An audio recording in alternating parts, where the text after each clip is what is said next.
movie opens with a skilled sniper tracking a drug kingpin in his mansion. Patiently waiting for the perfect moment, the sniper finally takes the shot, splattering the target's head while screams echo from the nearby room where women had been waiting. Meanwhile, in Springfield, Virginia, a troubled soldier, his military uniform carefully arranged on the bed, grapples with dark thoughts, flipping through photos of his time in the army. Unable to find solace, he attempts to reach out for help, but finds no one to connect with. Succumbing to his despair, he tragically takes his own life, honored with a gun salute at his funeral. Master Sergeant Brandon Beckett attends the soldier's funeral, questioning how someone esteemed in the military could resort to such an act. Concerned that he might suffer a similar fate, Brandon receives a visit from Major Richard Miller. He fears the intentions behind Miller's visit, anticipating an offer he's not ready for. Despite Brandon's preemptive refusal, Miller mentions Brandon's positive fitness evaluation and proposes deploying him to Bogota, Colombia. Assigned to join an international task force under the Department of Defense, overseen by Brandon's father, Thomas Beckett, in Bogota. Brandon hesitates but eventually agrees, feeling compelled as Miller mentions a waiting flight. Upon arrival in Bogota, Brandon is driven to the task force headquarters by Walsh, a Marine sniper with a history of 63 confirmed kills. Walsh contemplates the role of a sniper, implying that the method isn't particularly impressive. Despite Walsh's musings, Brandon remains unfazed. Upon arriving at the National Police Headquarters, Brandon meets Santiago, his new spotter, and Colombia's esteemed law enforcer.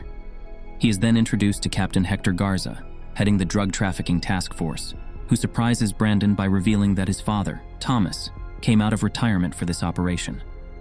Captain Garza hands Brandon a file detailing Jesus Morales, a notorious cartel leader involved in various criminal activities.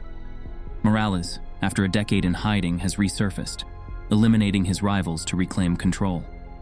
The task force zeroes in on a specific sniper hit on a drug kingpin, an act suggesting an exceptional sniper, possibly military or retired, whose actions might elevate Morales' status.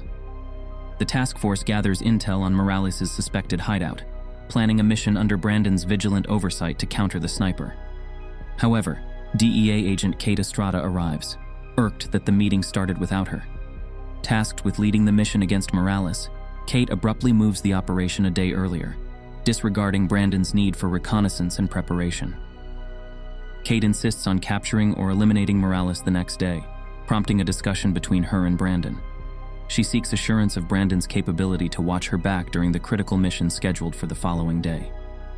Brandon and Santiago, concealed in full camouflage, meticulously survey the area, concerned about the challenge of spotting their elusive sniper in the wide open space.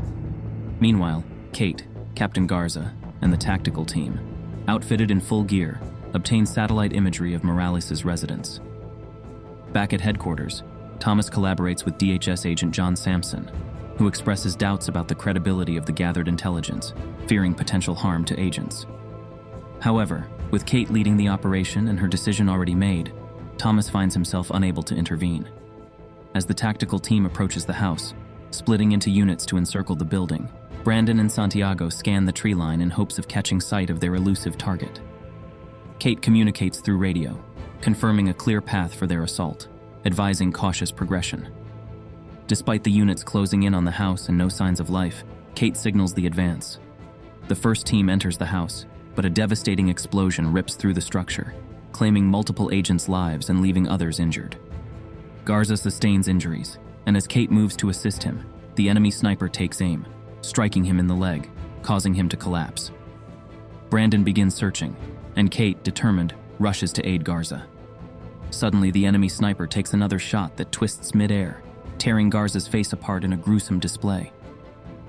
Santiago quickly identifies the sniper's location, prompting Brandon to take a shot, nearly hitting the sniper and forcing him to flee. Rushing to aid Kate, who's in shock, Santiago communicates Garza's tragic demise over the radios. Back at headquarters, Agent Sampson presses for answers regarding the operation's failure.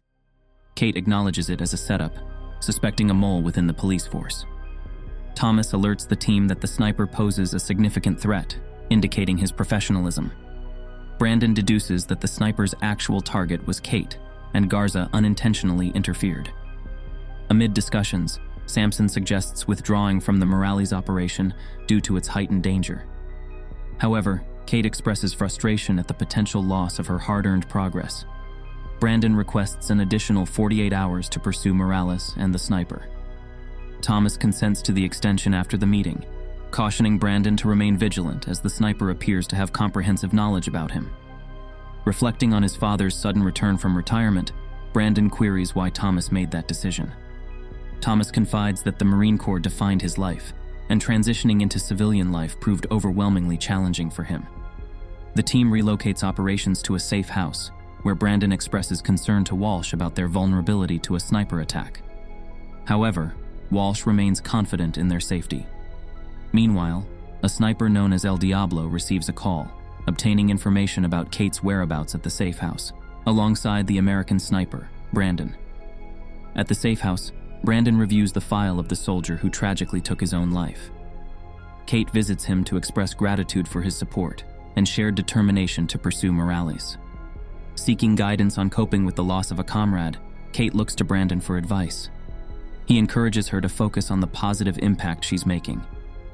Discussing Garza's death, Kate expresses concern over the seemingly impossible shot that killed him, considering the sniper's position. Despite Kate's relentless pursuit of Morales, Brandon cautions her about the dangers of fixating solely on that goal, warning that such tunnel vision could result in further casualties. Kate, angered by the discussion, storms out of the room. In the elevator, overwhelmed with emotions, she breaks down in tears, haunted by the tragedy of that night. Meanwhile, Brandon searches for information on precision-guided projectiles, communicating with Santiago, stationed on the roof, to remain vigilant. Heading to a bar, Kate encounters two individuals attempting to engage her in conversation, but she swiftly neutralizes one of them. She meets with Father Carlos, seeking guidance. He advises her to halt her pursuit of Morales to prevent further casualties, but Kate remains resolute in her determination to take Morales down. Father Carlos discloses the sniper's identity and his connection to Morales, promising to provide more details soon. Before departing, he warns her against placing trust in anyone. Back at the safe house, Santiago alerts Brandon about suspicious activity. Brandon rushes to the roof, armed with his rifle, following Santiago's directions. He spots a glare in the distance, identifying El Diablo positioned 1750 meters away, surveying the building. As the two snipers target each other, Brandon takes the first shot. El Diablo evades and retaliates, his bullet tracking Brandon, who swiftly seeks cover. El Diablo assumes he has eliminated Brandon and retreats. The following day, Thomas and the team arrive at the scene, recovering El Diablo's round, which turns out to be a laser-guided projectile, indicating a highly sophisticated attack method. At the safe house, the team receives a briefing on the sophisticated technology behind the smart bullet, traced back to being a US government asset. Meanwhile, at a secret mansion, Morales engages in a game of pool with one of his associates, who wins a bet against him. Initially angered, Morales teases the man before sharing a drink. He then orders his subordinate to mobilize all available resources to pursue Brandon. As Brandon heads to his office, he's unexpectedly confronted by El Diablo, holding him at gunpoint, demanding payment for Brandon's supposed demise. However, Morales reveals that Brandon is still alive, boldly dismissing El Diablo. Later, Kate receives a call from Father Carlos, who shares crucial information about a place El Diablo frequents, warning her to exercise caution. During their relocation to another CIA black site, Brandon and Kate's vehicle is violently struck by a truck, causing a chaotic gunfight to erupt on the streets. In the mayhem, Santiago is tragically shot and killed, and Kate goes missing. Brandon spots the address Father Carlos provided to Kate and decides to pursue her. Meanwhile, Kate, venturing alone to the address, realizes too late that she's surrounded by Morales' men. Despite the perilous situation, she knocks on the door, and a woman answers but refuses to communicate. Before she can react, she's attacked and thrown around by the assailants. Just as the situation turns dire, Brandon intervenes, swiftly eliminating the assailants. However, one of Morales' men manages to escape, and unbeknownst to Kate, El Diablo's girl holds her at gunpoint. Brandon takes control of the situation, disarming El Diablo's woman and discovering a locket around her neck with a picture of her and El Diablo. Swiftly, he forwards the photo to Thomas, seeking to uncover the true identity of El Diablo. Brandon suspects an ambush, reinforcing the idea of a mole within their ranks, and decides he and Kate should operate discreetly. Agent Sampson disagrees, but Thomas stands firm, deeming it the best course of action. Seeking refuge, Kate and Brandon turn to Father Carlos, seeking a safe haven. They confide in him about the suspected mole, hoping for guidance. However, Carlos warns them about the extent of Morales' connections, making it challenging to pinpoint the traitor. Despite his reservations, Carlos reluctantly agrees to aid them. Days later, Thomas receives a report from Major Miller detailing the deaths of several of Morales' men via sniper shots, suspecting Brandon as the perpetrator. Concerned about Brandon's mounting kills, Thomas expresses worry. Meanwhile, at their hideout, Brandon confides in Father Carlos, revealing his fears of ending up like the Marine who took his own life. Father Carlos advises Brandon to forgive himself, drawing from his own past as a reformed gangster, suggesting that change is possible.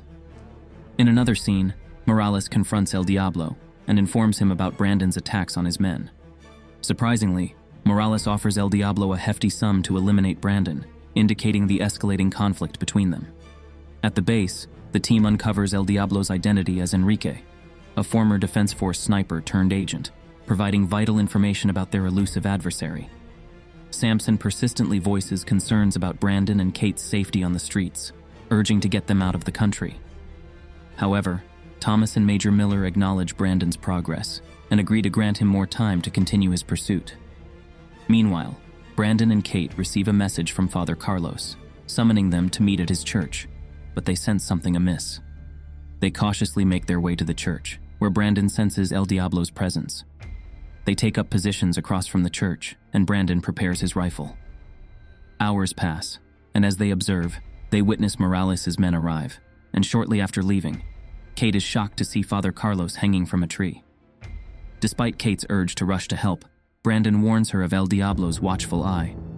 Brandon manages to shoot the rope holding Father Carlos, revealing his position to El Diablo, who takes the shot, killing Father Carlos. A poignant funeral is held for Father Carlos the following day, attended by both Kate and Brandon. During the ceremony, Brandon notices one of Morales' men and gives chase as the man tries to flee. Brandon corners him, disarms him, and reassures the shaken man, promising to protect him. With the man's help, Kate's team locates Morales' hideout and apprehends him without resistance. Kate confronts Morales about Father Carlos' murder, vowing to make his life a torment. Morales is scheduled to be transported to the US for trial, but Brandon fears that El Diablo won't let him reach his destination safely. Meanwhile, El Diablo successfully infiltrates the US unnoticed. Morales is placed in protective custody, while El Diablo collaborates with an insider in the US, arranging for a car equipped with 3 laser-guided projectiles. As the team prepares to escort Morales to trial, Brandon reveals to Sampson that the man in the hood is a decoy, and the real Morales will be moved in a cleaning van. Positioned and waiting, El Diablo receives a text, and as the cleaning van approaches, he fires, destroying it. Gangsters arrive in cars, unleashing gunfire on the van. Brandon's team retaliates, hoping to draw El Diablo's attention. El Diablo takes another shot at the van, but Kate manages to target him. Brandon, unaware of El Diablo's exact location, composes himself and takes the shot, killing El Diablo. Shockingly, it's revealed that Morales was actually in the decoy convoy. Sampson is stunned by the empty van, and Brandon and the team turn on him, holding him at gunpoint. Sampson confesses that they struck a deal with Morales to prevent a dirty bomb from crossing the border, providing him with weapons but never intending for the weapons to be used against their own people. Kate, furious, punches Sampson in the face. Sampson is taken into custody, and Thomas believes that despite the complications, their collaboration was successful. Thomas plans to retire and go back to fishing, bidding an emotional farewell to Brandon as he walks away.